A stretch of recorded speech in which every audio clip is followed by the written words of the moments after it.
الأربعاء 7 آذار. صباح الخير.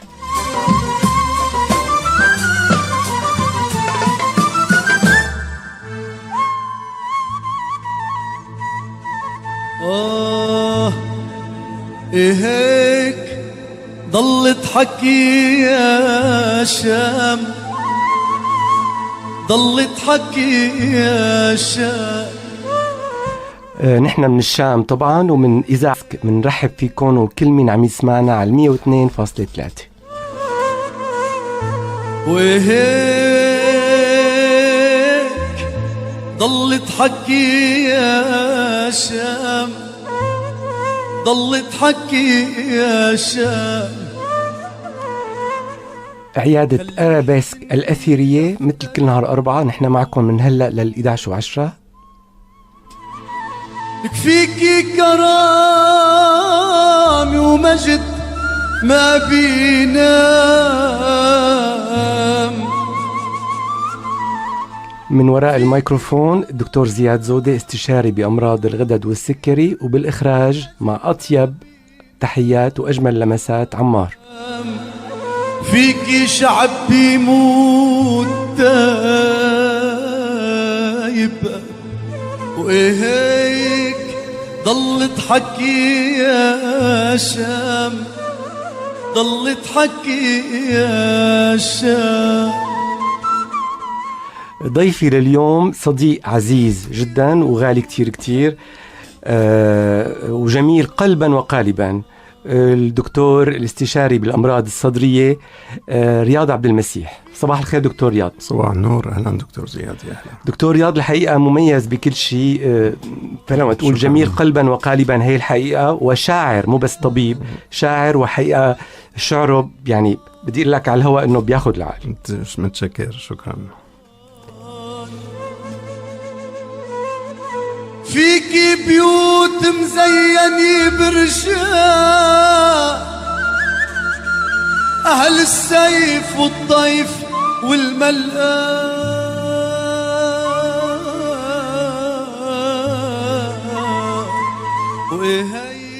دكتور رياض، أول بدنا نبدأ أول شيء في صبية عم تراسلنا من فرنسا. نعم. سورية، هي مقيمة بفرنسا صار لها عدة سنوات، عمرها بالعشرينات، 23 سنة 24 سنة. عم يصير معها رشوحات متكررة، عم تقرب، عم ترشح، عم تصير معها سعلة كل شهر مرة. عم تقول وقت كانت بالشام ما كانت تصير معها القصة، هلا هونيك كل شهر مرة عم تصير معها القصة. عملنا حتى أخذوا مسحة من وعملوا زرع، عم يطلع الزرع سلبي، بس السعلة كتير عم تكون مزعجة. نعم. وشافت عدة أطباء، وحاب هي اليوم على السمع هلا، وحابة هيك تاخذ رأي حضرتك بالموضوع.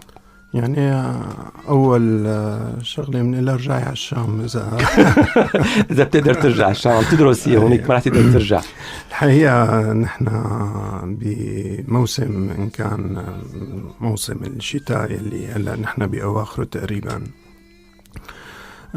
دايما الإصابات الفيروسية هون ولا بأي مكان تاني كثير من الأحيان بيجي الرشح أو القريب 3-4 أيام، وبعدها بتزول الأعراض مع تناول بعض الأدوية المعروفة، وبتمشي الأمور بدون اختلاطات. لكن في ربع الحالات تقريبا، وهذا كثير شائع ومنشوفه بعياداتنا الخاصة، إنه الشخص بعد عدة أيام يصاب بالسعال، وبيفكر طبعا بيروح الاتجاه إنه السعال هو أخذ المنحى التحسسي أو الشكل التحسسي. وكثير مرضى بيقولوا لك جربت رشحت 2-3 وعلقت عليه السعالة، وبتروح الأمور الحقيقة إذا ما راجع الطبيب. طبعا خلال كثير من المرضى ومن الأشخاص بيتبعوا وصفات إما من الصيدلية أو من الأقرباء أو بعض الأعشاب والنبات، الشرابات الساخنة المعروفة. بتعلق السعلة شهر، أحيانا أكثر، أحيانا أقل شوي. الحقيقة هذا العرض اللي هو شائع، بتصور الأخت المراسلة من فرنسا بهالمجال هذا، هو عبارة عن فرط استثارة بالأصابات أو تخرش بالأصابات. هو عبارة عن تقشر بإبيثيليوم الأصبي. القصبة الرئيسية بشكل خاص، تخلي كل مستقبلات السعلة بحالة استثارة. والشيء بيتظاهر بنوبات من السعال المتكرر بقلب النهار، غالبا جاف، تلاقي بعد نوبة ضحك، إذا استنشق ريحة مخرشة، الجهد، الانفعال، الكلام بصوت عالي، الجهد، أي شيء ممكن أنه يحرض سعال بتجي بشكل نوبات، أحيانا اختناقية، أحيانا ممكن ترافق بتشنج بالحنجرة، تثير الرعب للشخص وللحواليه طبعا. المميز انه بالليل ما منشوفها السعلة، منشوفها اول ما يتسطح المريض لينام، بس متى ما غفل تختفي السعلة. وبرجع بقول هاد عرض من الاعراض اللي كثير عم نشوفه بالفترة الاخيرة، ما له اي علاقة بالحساسية، سعال سليم جدا، بيطيب جدا، له علاجاته الخاصة المرممة لبطانة القصبات وتخفف من فرط ارتكاز القصبة. عم نشوفه الحقيقة ممكن نتيجة الإصابات الفيروسية اللي ممكن تجي أحيانا بشكل خفيف، الحقيقة ما ضروري يكون القريب عنيف وشديد لا يتبع بهذا الشكل من أشكال السعال. في توصيات معينة ممكن نعطيها إياها حتى نساعدها؟ التوصيات المعينة، نحن أي سعال بيستمر لعدة أيام بعد الإصابات الفيروسية الشائعة بهالفترة، أنا بنصح بمراجعة الطبيب، لأنه ممكن مثل ما حكيت ممكن يكون السبب هو اللي ذكرته، بس ممكن يكون في أسباب تانية طبعا. يعني بهمنا ننفيها، ممكن يكون في تشنج عصبات، ممكن في التهاب حاد بالبرانشيم الرئة ونسيج الرئة، ممكن يكون يعني أسباب متعددة لابد من وضعها، خاصة إذا المريض بيعاني من مشاكل صحية إضافية، عنده مشاكل قلبية، مشاكل سكري، مشاكل تنفسية، التهاب قصبات مزمن، مدخن. فلذلك ما مفروض نهمل أي عرض إذا استمر أكثر. طبعا نحن بنصنف السعال على أنه حاد إذا ضل خلال 3 أسابيع، ومتى ما تجاوز 3 أسابيع من مزمن. وهون توصيات أنه نراجع الطبيب. بس أنا بنصح حقيقة أي شخص عنده سعال استمر بعد شفاء القريب لعدة أيام، يا يتواصل مع طبيبه اللي بيعالجه عن يعني، خاصة إذا عنده مثل ما ذكرت مشاكل صحية تانية. خيم بعد النور العالم، قسم صغير يضيع الحلم وتضيع الراية لحنا أهل الراية.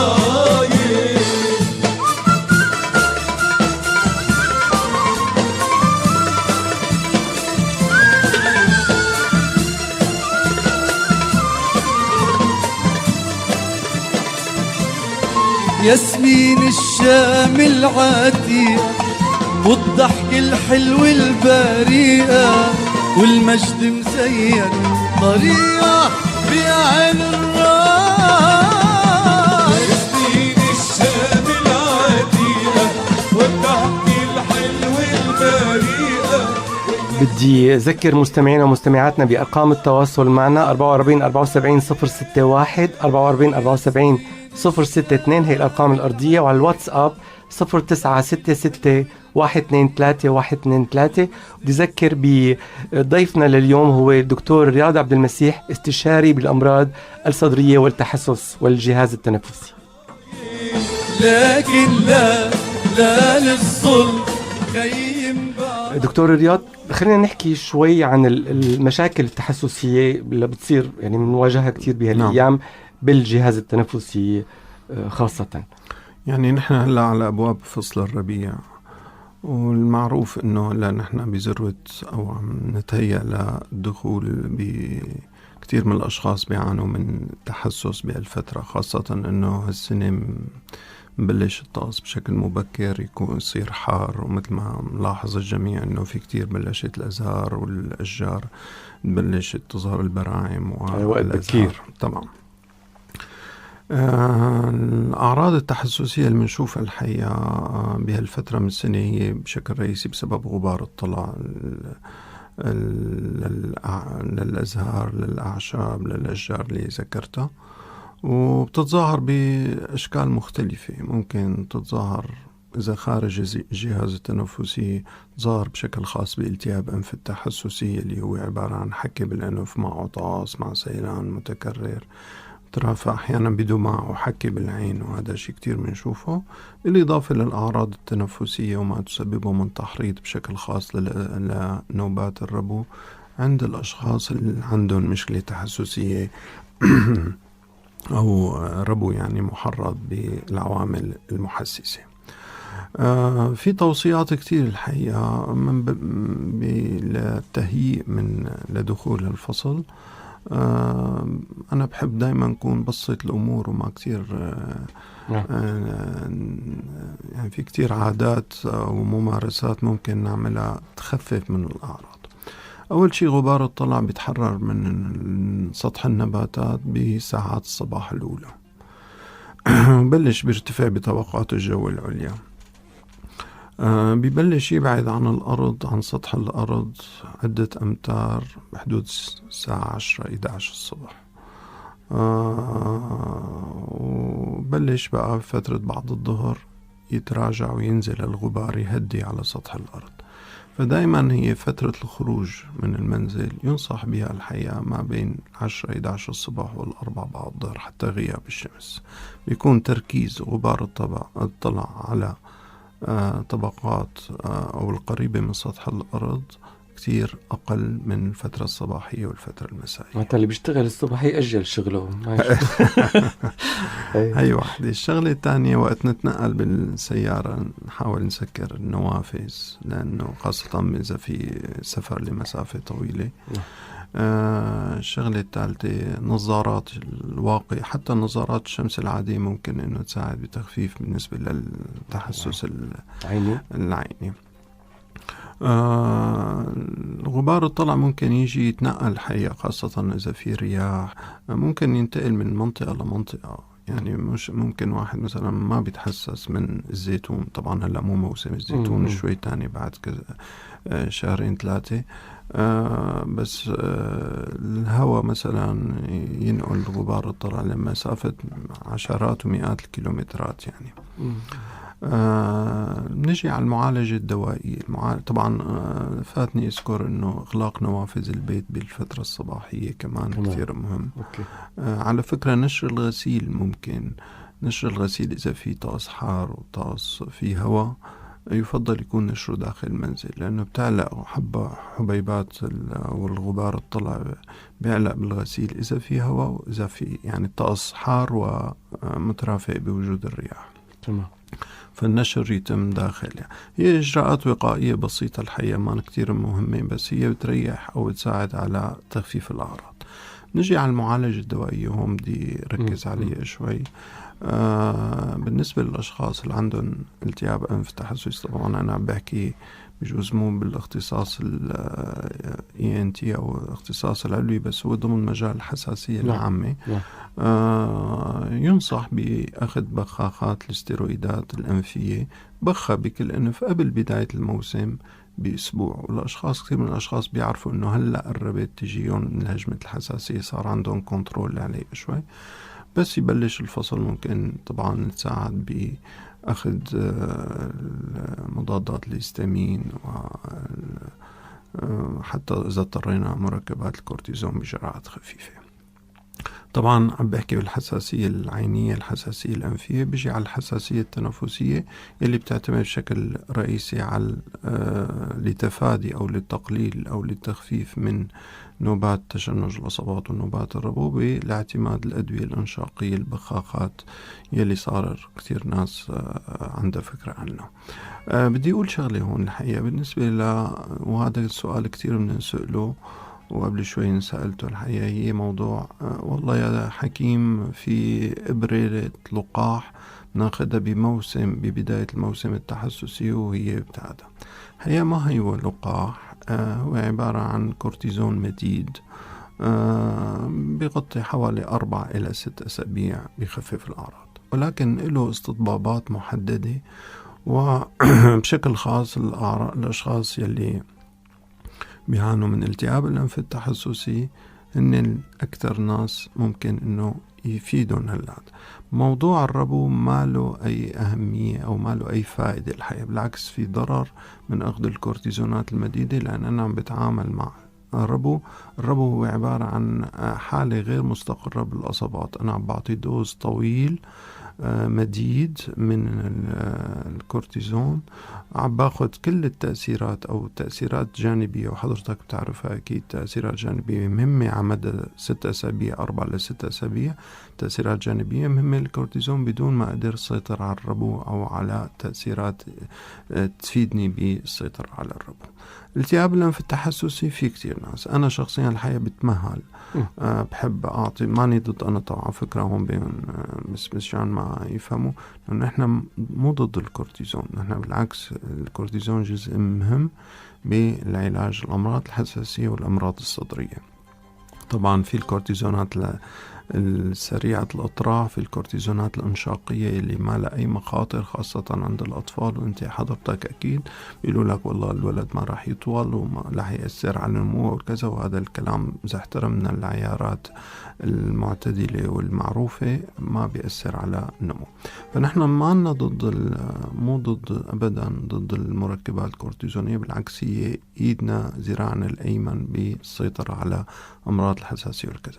بس بالنسبة للكورتيزون المديد أنا شخصيا والحقيقة التوصيات العالمية بيفيد بحالات التهاب الأنف التحسسي بعد استنفاذ باقي العلاجات. يعني أنا بشتغل على مضادات الهستامين، على البخاخات الأنفية، البخاخات الفموية الإنشاقية، في أجيال متعددة من مضادات الهستامين صارت عنا، في مركبات الأنتي ليكوترين، كلها هي بتساعد على السيطرة. أنا بنصح ما يلجأ الشخص إلا إذا فعلا ما يعني استنفذ كل العلاجات وما عادت تفيد فيه. هذا كعلاج، بس بيبقى العلاج الأساسي والعلاج الشافي طبعا هي كلها علاجات مؤقتة بتمرر فصل الربيع أو فصل التحسس بهدوء أو قدر الإمكان بهدوء. بيبقى العلاج الرئيسي هو موضوع يعني الأحدث شيء هو اللقاحات وإزالة التحسس، المعالجة المناعية بإزالة التحسس، وهي صارت متوفرة ببلدنا. مرقت فترة أثناء بداية الحرب وهلأ خلال الأزمة اللي عم نعيشها إنه انفقدت المواد شوي، لا رجعت تتوفر بشكل جيد وبشكل مقبول. طبعا نجري اختبار تحسس الجلدي المعروف كثير ناس بتعرفه، على أساسه ممكن إنه نعطي اللقاحات، وهي بتفيد على فكرة شافية بنسبة تزيد 50%، خاصة كلما كان الأعراض أو بداية العلاج كانت بسن صغيرة، بس نقطع ل 30-35 بتبلش الاستجابة تخف المناعية. في كتير مواد بتعطينا نتائج 100%، مثل الزيتون مثل ذكرته قبل شوي، العد المنزلي، بعض الأشجار المعروفة مثل الشوك الأحمر واللوجيستروم. فهي بس ملاحظة عن موضوع يعني مكلفة، صارت مكلفة هلا، صار كل شيء مكلف طبعا، بس هي بالنهاية شافية، موجهة مو لكل شخص بيعطس أو بيسعل أو كذا، موجهة للأشخاص اللي فعلا عندهم أعراض عنيفة ما عم بيقدر يسيطر عليها وما عم بيتم السيطرة عليها بالشكل وعم بتكرر وعم بتعيق ممارسة الحياة اليومية. شغلة كتير مهمة إنه ذكرت إنه ما في لقاح بيتاخد، اللي بيتاخد بهالفترة بيغطي هو كورتيزون مديد. تمام. يعني هي أنا جتني امبارح دكتور رياض على العيادة، صبية بالعشرينات عم تاخد دواء ديبروفوس اسمه التجاري، وتفاجأت إنه عم تاخد إبرة يوميا، وصارت أخذ شيء 50 إبرة، وجاية بوضع صحي سيء جدا سيء جدا جدا، ما في مشكلة إلا صايرة معه لأنه عم تاخده بشكل متكرر ولحالة. يعني نحن بنستغرب إنه بالممارسة اليومية بنشوف كثير شغلات مثل ما تفضلت، كثير شغلات يعني غير مبررة، ومجرد فلان قال أو يعني الأقرباء قالوا أو الأصدقاء أو يعني أنا بترجى الحقيقة الحذر والانتباه من تناول هيك، ما لنا ضده، ولكن يفترض أنه تؤخذ بشكل صحيح وبشكل علمي. تحت إشراف طبي، يعني يكون الطبيب إشراف هو اللي عم طبي. يوصفه، وما روح لعند الصيدلي. تمام. يعني الصيدلي هو حتى يصرف الوصفة اللي بيكتبها الطبيب وليس إعطاء الدواء. يعني بنشوف نحن بالتهابات بسيطة للأسف. فيروسية أيوة. بياخدوا أقوى صادات حيوية مع مشاكل ومقاومة لعملها. يعني بتشوف مشان هيك حضرتك نحن بعيادتك بممارستنا اليومية بنشوف يعني الحالات المستعصية واللي بلشت تدخل يصير فيها اختلاطات وإلى آخره. ما حدا، قليل الناس اللي بيجوا مجرد ما بلش يقرب أو يرشح أو يسعل مباشرة يراجع الطبيب، إلا بالعكس بنشوفه بيستشير الصيدلي وبياخد عدة وصفات على عدة أيام، وبس تستفحل الأمور بنشوفه بعياداتنا. دكتور رياض، شو رأيك يعني شو دور هون الصادات الحيوية الأنتيبيوتيك بيسموها بمعالجة الإنتانات، خلينا نقول التنفسية بشكل خاص؟ حقيقة هذا سؤال كتير مهم ومتشكرك عليه. 50-60% من الإنتانات التنفسية إن كان بالطرق التنفسية العلوية أو السفلية هي بسبب فيروسي. تماما. وهي المتعارف عليه أو المعروف أنه لا تفيد فيها الصادات الحيوية. مباشرة للأسف نحن هون إذا سعلة صغيرة مباشرة بنبلش بالصادات بالأنتيبيوتيك وبأقوى الأدوية. الصادات الحقيقة هون ما بتفيد أبدا. بتفيد في حال ظهور تأخر، مثلا نفضل ننتظر 3-4 أيام.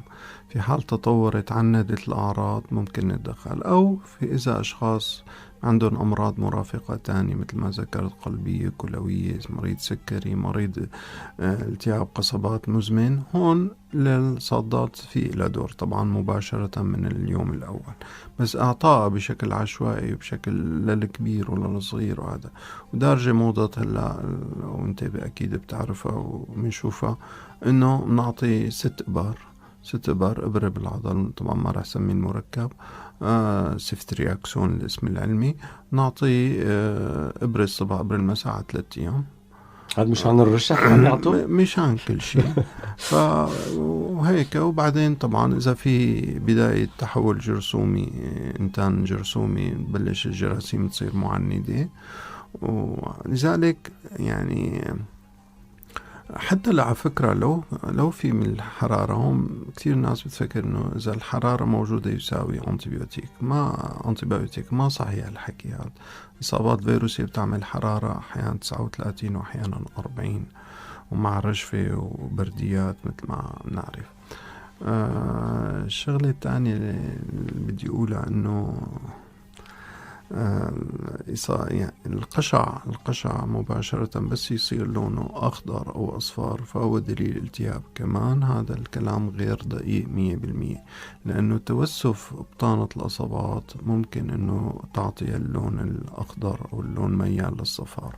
معلومة كمان مهمة كتير. ليس كل تلون القشع هو بغير الأبيض هو يساوي بالضرورة التهاب. قد يكون سبب الالتهاب بس مو بالضرورة التهاب. لذلك تعامل الأمور ببساطة عن جد. نحن من الناس اللي نستهتر بحياتنا وبصحتنا الحقيقة. نتعامل ناخد أي دواء بأي طريقة وبأي كمية، وبعدين نبلش منفكر إنه نراجع الطبيب.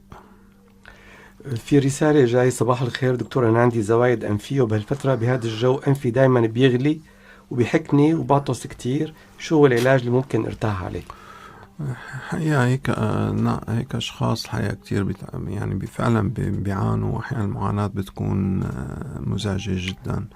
العلاج الأمثل طبعا هو البخاخات الأنفية، الاستيرويدات اللي فيها كورتيزون موضعي. برجع بقول ممكن نستعمل الدوز العالية، يعني ناخد بختين بكل فتحة منخار صباح ومساء، بالإضافة إلى المضادات الهستامين. ممكن نشارك بين مضادات الهستامين، أحيانا نعطي أحد الأنواع من جيل صباحي وجيل آخر نعطي بالمساء، هيك لنغطي 24 ساعة.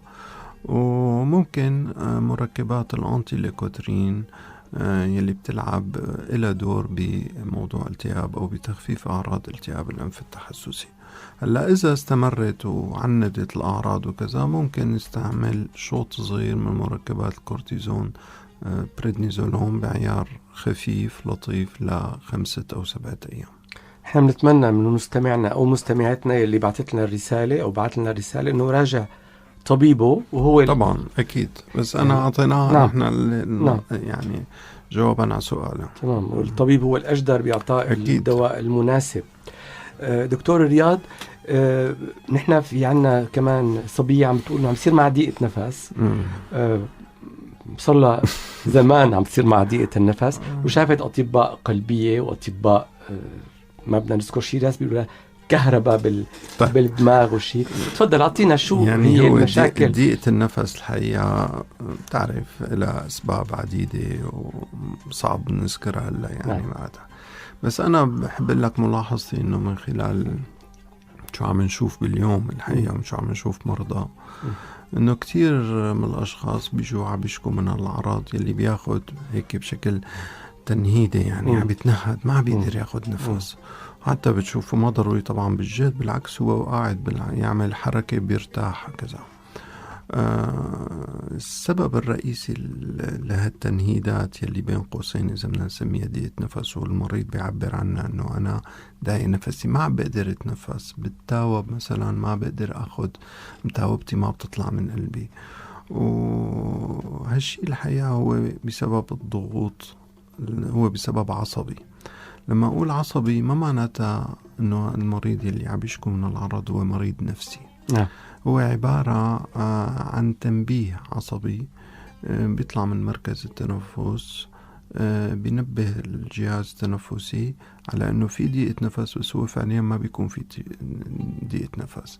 هو عبارة عن إنذار كاذب، مثل خليني نشبه لك يا مثلا بناية قالوا في حريقة مثلا، ركضت العالم وجت الإطفائية والعالم صارت عيط وكذا، بعدين قالوا لهم لا تواخذون هذا إنذار كاذب. وهذا إنذار كاذب، المريض ما عم بيتوهم، عم بيجيله الإنذار بشكل صحيح، إنما كجهاز تنفسي ما عنده مشكلة فيه.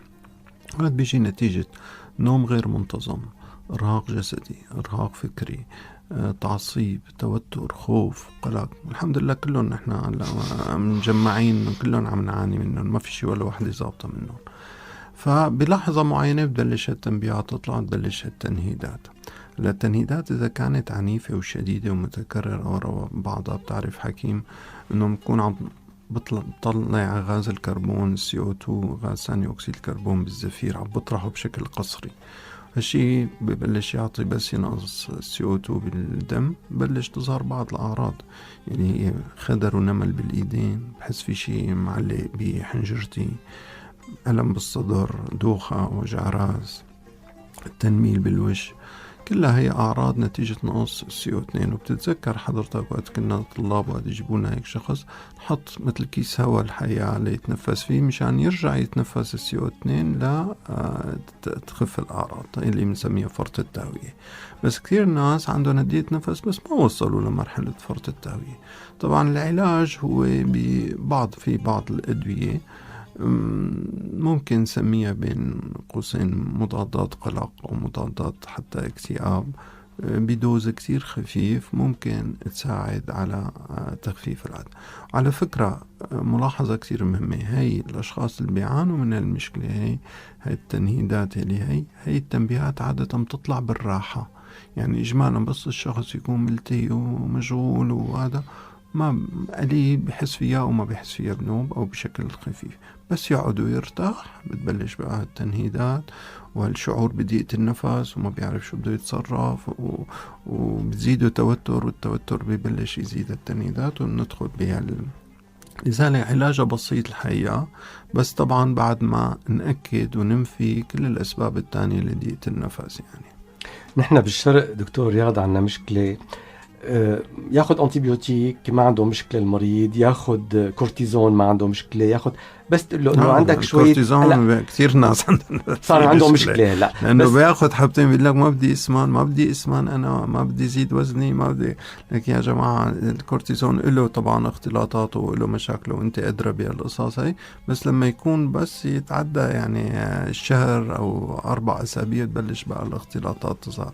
اما نحن طبعا واذا انتبهنا عليها ما كتير بنقدر نسيطر على المشاكل الثانيه. تفضل. ايه بس اذا قلت لهم انه عندنا شويه قلق، عندنا شويه توتر، بدنا نعطي دواء لطيف مضاد للكآبه، يقول لك دكتور انا ما بدي اتعود عليه. يعني مزبوط. هي قصه. نحن بنقول دائما اذا الجسد اوقات بحاجه لعكازه يعني لفتره بسيطه ما في مشكله طبعا، بس انه الروح كمان اوقات بحاجه لعكازه، واذا اخذتها لفتره. بس عنا الشرق دائما بالشرق عنا فوبيا من الادويه. طبعا فوبيا ما أنا مبنية على أساس علمي أو يعني بس قيل عن قال مثل ما بيقولوا. بس فعلا عنا عادة. الواقع إنه هلأ أنا حسب ما بشوف الحقيقة كثير ناس صارت تتقبل هالشيء أو تدريجيا عم تزيد تقبلها، لأنه في كثير أشخاص بسبب الظروف وظروف الحرب وآثار يلي ما خلت مكان ما تركت فيه أثار، عم يتقبلوا ناس لأنه بدهم بيحسوا إنه هالشي ضروري بوقت من الأوقات. طيب عمار، بدك تسمعنا هيك فاصل موسيقي حلو على ذوقك ونحن راجعينكم.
تقدر تروح على شغلها وعم تعاني منه صار لها فترة وما خلت، يعني شافت عدة أطباء وعم يعطوها كثير أدوية وشرابات سعلة وعم تنيم الشرب تدرخها، بس السعلة ما عم بتروح. كمان موضوع السعال ليلي الحقيقة بندرج ضمن السعال بشكل عام، وذكرنا هيك عرجنا شوي بالبداية عنه كيف ممكن يكون أسبابه تكون. السعال ليلي تحديدا ممكن يكون بسبب شغلتين رئيسيات. ممكن بسبب تشنج قصبي، يعني بين قوسين ممكن يكون ربوي أو تشنج قصبي تالي لإصابات فيروسية. ما بالضروري كل سعلة بالليل هي تكون ربو، ولكن مع الملاحظة أنه السعال هذا النمط من السعال بيتظاهر عادة بمنتصف الليل أو بساعات الصباح المبكر، يعني 3 بالليل 4 بالليل بيكون نايم المريض هذا. السؤال الثاني اللي بنشوفه الحقيقة، ولا بدي انهي بجواب على سؤال الأخت. السؤال الثاني هو موضوع بسبب القلص المعدي المرئي، وهذا كتير شائع. تعرف عاداتنا الشرقية نحن بنتعشى ونختم العشاء بمشروباتنا الساخنة، الشاي والزورات والقصاص طبعا أو الكحول أو ومنفوت من النوم، وبلش طبعا إذا في عندي كرش صغير، إذا عندنا بدانة، إذا عندي سمنة، بلش يصير يتكرر هالقلص، يلي هو القلص يعني عودة محتويات أو بعض محتويات المعدة بكمية ولو صغيرة، نقطة أو نقطتين، أو لا بتفوت لمجرى التنفسي. وهذا الشيء بيتظاهر بيكون شخص متسطح، ممكن يصير معه نوبة سعال، وممكن يستيقظ بشكل هلع على تشنج بالحنجرة، بس بده ياخد هواء، بدوم الحالة عدة ثواني، بعدين بيجي أمر عصبي، بتنفتح الحنجرة وبترتخي وبيتنفس الشخص، بس يحس حاله عم يختنق.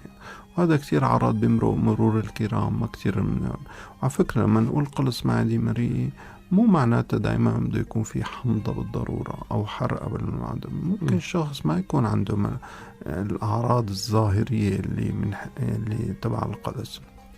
وفي ناس هذا طبعا بننصح نحن انه عدم او يمضى 2 أو 3 قبل ما نفوت على التخت على السرير.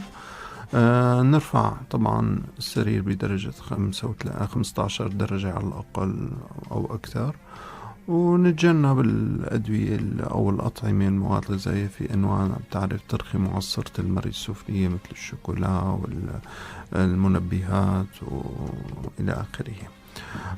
الشغلة الثانية السعال اللي تفضلت الأخت فيه أول ما تسطح، هذا ممكن يكون بسبب تالي لإصابة فيروسية.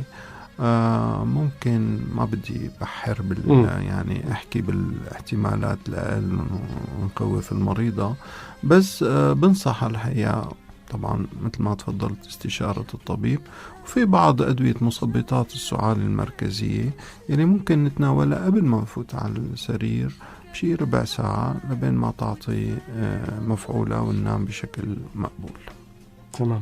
شو دور الدخان هل دور الدخان يعني مصيبة المصايب، تعرف تأثيراته السلبية على الكبير وعلى الصغير وعلى اللي بيدخن وعلى ما بيدخن وعلى المحيطين، يعني صار ثابت علميا الحقيقة تأثير التدخين التخريشي، مادة مخرشة جدا، ممكن عند الصغار والكبار تحرض على التشنج قصبي، أي عم بحكي بشكل عابر طبعا. تعمل تخريش بالمخاطية الأنفية، مخاطية القصبية إلى آخره، ناهيك عن التأثيرات الأساسية الضارة للتدخين، التهاب القصبات المزمن، انتفاخ الرئة، COPD أو الداء الانسدادي، الأورام. يعني الموضوع واسع الحقيقة، بس واضح أنه للأسف نحن بتعرف وين ما توجهنا بأي مكان، بأي مكان عام أو خاص، الحقيقة دايما السيجارة أو الأرجيلة دايما هي ملازمة للجو العام. حتى إذا في مطاعم ما فيها أرجيلة ما بتشتغل يعني بفضل يعني، فلذلك إنه يعني الموضوع بس يعني الحقيقة الحرب اللي عشناها الحقيقة خلقت أزمة شديدة صحية واجتماع، أزمات الحقيقة مو أزمة. أحد الشغلات هي الناس يلي تأثرت بشكل أو بآخر بأي شكل وبأي اتجاه بالحرب الحقيقة. في ناس ما كانوا يدخنوا صاروا يدخنوا، في ناس كانوا يدخنوا خفيف صاروا يدخنوا بشراهة وبدون كنترول، بدون مراقبة. يعني العالم مثل ما بتقول مفحة معه، وكله عم يتفشش بالسيجارة أو بالأرجيلة، ووصل يعني. وهالشي هذا لسه بدنا نتائجه السلبية الحقيقة لسه بدها تظهر بشكل أكبر وبشكل أوسع. فلذلك أنا بس عندي توصية إنه ما بده يضر حاله، بده يدخن بغض النظر عن هذا، بس لا تدخنوا أمام أو بوجود طفل. الحقيقة الأطفال رئتهم لساتها بتكون يعني لساتها في قيد التطور، قيد النمو، ما اكتملت نمو. تأثرهم بالمواد المخرجة بالتدخين السلبي كتير أعلى من الكبار، ممكن يحرض ربو، ممكن يعمل التهاب لوزات، من التهاب أنف، التهاب قصيبات شعرية. كله التدخين بوجود بحضور طفل الحقيقة هذا أنا بعتبره يعني جريمة إذا بدك، لأنه غير منطقي غير مقبول. وهذا بنشوفه كتير، بتلاقي ست قاعدة عم بتدخن قدامها ابنها الطفل إن كان أشهر ولا سنوات، أو الابتدائي أو الإعدادي أو يعني لساته بمرحلة الطفولة. لا تدخنوا قدام أولادكم. بس هي المساج اللي بتمنى توصل لكتير من الناس. والمطاعم ما عاد في أماكن لغير المدخنين الحقيقة. صار كله كان في مرسوم ببداية قبل الأزمة. أيوة، وتنفذ الحقيقة، تطبق بشكل جيد وكذا. بعدين اجت الحرب، بعدين صارت تعرف يعني صار هلا مثل ما عم تقول انت، اذا مطعم ما عنده اراجيل وما عنده ما بيشتغل. صار يعني من مقومات المطعم. وانا ما بروح عليه زمان. وانت ما بتروح عليه. طيب نحن عم يأشروا لي هلا جدونا، عم تأشر لي انه خلص الوقت المخصص لنا. الحقيقه كثير كنت سعيد انا بحضورك، والدكتور رياض انت صدقني من الناس المميزين بكل شيء، وبتمنى هيك نرجع نشوف بعضنا بأوقات قريبة. أكيد. شكرا. الشكر الكبير كتير للدكتور رياض عبد المسيح، استشاري بالأمراض الصدرية والتحسسية، كان ضيفنا لليوم، نتمنى نشوفه قريبا. كمان كان معنا بالإخراج الإذاعي عمار، وأنا من وراء الميكروفون دكتور زياد زودة، استشاري بأمراض الغدد والسكري. موعدنا معكم الأربعاء الجاي على 10:30. باي باي.